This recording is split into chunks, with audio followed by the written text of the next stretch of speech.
Welcome, SpaceXers, Space Geeks, and everyone in between. Hey there, my name is Tim. This is Space Excellent. Thank you very much for watching. If you are a returning visitor, welcome back. And if you are a new visitor, hey, I have updates from SpaceX and SN9, I have updates from NASA, I have updates from Blue Origin, and I have updates from Virgin Orbit. But before I get to any of that, I would like to stop for a moment and dedicate this video to Matthew Madanza, who passed away this past weekend. And I will be doing a short tribute to him after my update, if you care to watch. Yes, I know I was super bummed too when Elon Musk broke the news to us that during the static fire tests last week, 2 of the Raptor engines got damaged and had to be replaced. And that basically put the kibosh on any chance of flying SN9 this past weekend. So check out this picture I got from John Kraus. I found this on Facebook. This picture shows the Raptor engine that was just taken off SN9. And if Tim took that picture, Tim would be emailing the marketing and advertising departments at Ford and say, hey guys, I got an awesome picture of a Ford truck pulling the engine that is going to change the world. It's going to take people to Mars, it's going to take us back to the moon, and it's going to change terrestrial travel as we know it. And I would cash in. But soon enough, that Ford truck is going away, and we will see cyber trucks pulling Raptor engines, and how awesome is that going to be?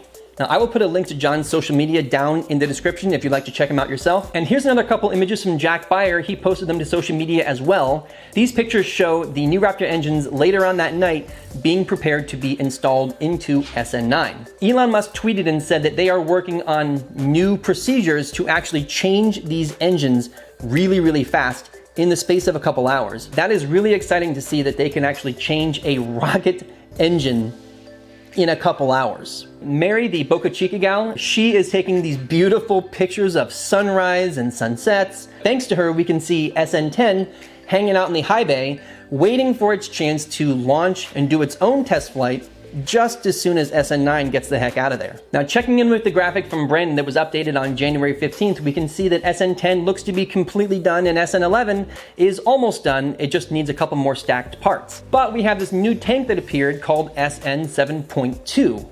Now, current speculation is SpaceX plans on testing this tank to failure. And you say, well, what's different about this tank? This tank is using the new thinner 3mm steel instead of the 4mm that was used before.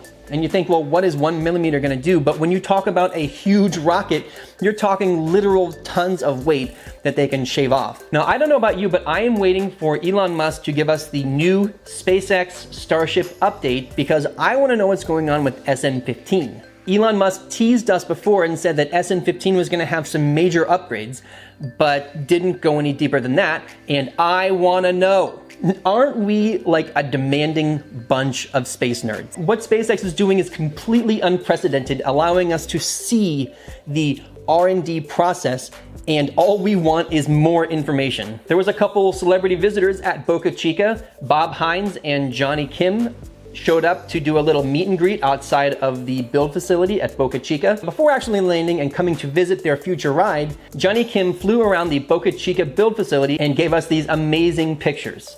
So thank you very much, Johnny Kim. And to wrap up the SpaceX portion of this update, there is a new batch of Starlink satellites that is ready to launch on January 20th. Now, before you start saying, well, we've seen plenty of Starlink launches, this launch actually has a couple very interesting points. Hang on just 1 second here.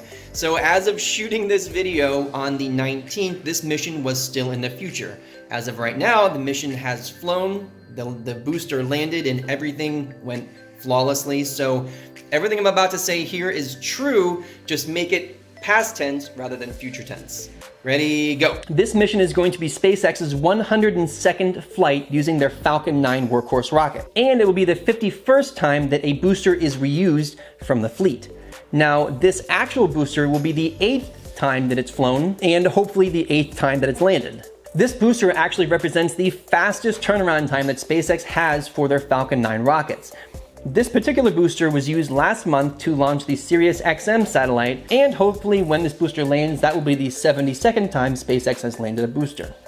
SpaceX keeps making records and then breaking their own records and making them and breaking them. By the way, has anyone seen the Starlink train in the sky? I have not seen it yet. I would really like to, so maybe I'll get the chance to see it this time. All right, okay, on to the NASA update. I know we were all bummed. We really wanted to see a Starship launch, but our silver medal would have been the NASA test of the core stage of their newest SLS rocket. As you probably already know, SLS is NASA's newest rocket and will be the biggest and baddest rocket on the entire planet until Starship comes along and blows it out of the water. Now, this past weekend on January 16th, NASA was planning on doing a full duration burn of the core stage of the SLS rocket. Now, unfortunately, about a minute into the test, there was an MCF, or also called a major component failure, and the test ground to a halt. Now, you might be wondering why I consider this test a failure, and I do not consider the SN8 crash landing and RUD a failure. And the reason for that comes with how SpaceX and other launch providers do all of their research and development testing. Most of the industry does almost all of their testing in the very first part of their build process, and then they test and they do simulations and they certify every single part that goes into that rocket. And then by the time they assemble the rocket, they have a very high confidence that that rocket is going to work the way they intended it to. Now, this is much different than SpaceX because SpaceX builds inexpensive prototypes and then continually gets better with each prototype, testing them in real world conditions. To SpaceX, failure is the option, and that is exactly how they learn. This core stage test should have been golden. It should have performed the way they expected it to, but it didn't. And you could even tell that Jim Bridenstine wasn't too happy about the test. He added that this rocket might not fly in 2021, which is a pretty big deal on a program that's already way over deadline. And now you ask, how long over deadline is this program? Well, it's been in development for 10 years. 10 years. And the engines that they're using are from the space shuttle, which they hoped would cut down on R&D time because they had an engine that already worked, compared to what SpaceX is doing, building a brand new engine for a brand new rocket. I gotta tell you, Boeing has been having a pretty hard couple years. First, they had their 737 MAX airplane fleet grounded by the FAA. And then they have last year's failed Starliner test where they were supposed to launch the Starliner and have it autonomously fly to the ISS, dock, undock, and come back. And there was a software issue that the ground had to scramble and fix.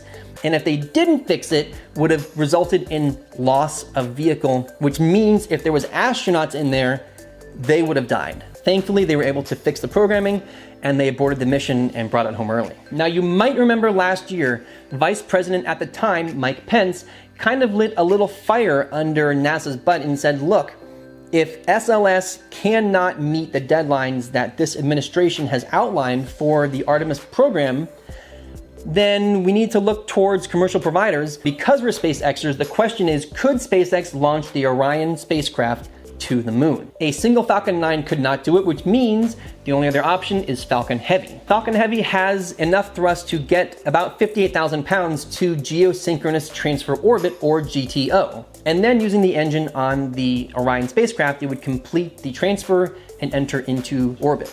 Now, if you want to learn more about that, I have a website that I can put a link in the description, and it tells you in some pretty understandable language how SpaceX could use Falcon Heavy to launch the Orion spacecraft for NASA.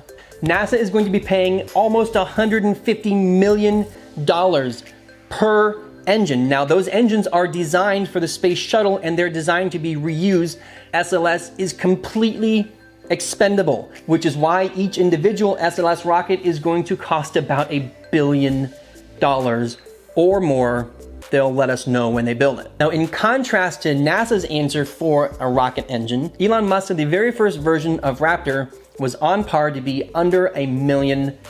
Now, look, I might come across as someone that hates SLS, but if it flies, I of course am going to go over to the Cape. It's about a 3-hour drive from where I am. That thing would be awesome to see in person. All right, on to the Blue Origin update. In what is more than likely not a coincidence, Blue Origin tested their 14th flight of the New Shepard rocket and capsule on January 14th of 2021.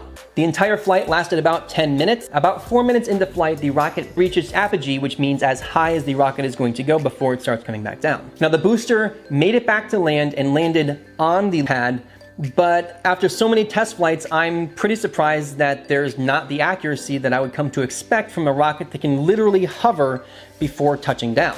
And that kind of gives me a lot more respect for what SpaceX does with their Falcon 9 rocket. SpaceX can launch a huge rocket, much bigger than the New Shepard, put a payload into orbit, and then with pinpoint accuracy land the booster on a ship that's bobbing in the ocean. And I gotta say, that is pretty impressive. Last year in October, Blue Origin said that they needed a couple more flights before they could actually certify it to launch with people inside. And I have a question for you all.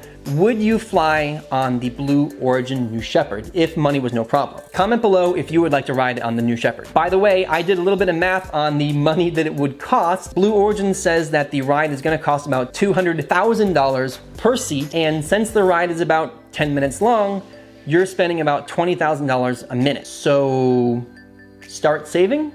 And to finish off this update, Virgin Orbit, I guess, is no longer a Virgin at orbit, because they successfully completed their mission Launch Demo 2, which involves carrying the vehicle up to altitude on a carrier jet nicknamed Cosmic Girl, and then releasing it and letting the rocket fly off into space. Virgin Orbit said in a tweet to say that they are thrilled was a huge understatement, and you can almost hear the excitement as the mission controllers are calling out the different stages of the launch. After the successful mission, SpaceX's Elon Musk and NASA's Jim Bridenstine both congratulated Virgin Orbit on their success. Now everybody, because of the format of my videos, I don't script what I'm gonna say. So if I say something wrong or incorrect, please let me know in the comments below. And then on my next episode, I will make sure that I call out the person that corrected me, and I will tell the entire world how much smarter you are than I am. If you like this video, please consider pushing the like button. And if you really like this video, please consider pushing the subscribe button if you haven't already. And if you're gonna push the subscribe button, you may as well mosey on over and push the bell as well, because that will let you know when I have a new video out. And now I would like to move into the tribute to Matthew Modanza. Matthew Modanza is the oldest of 12 children that passed away over the weekend.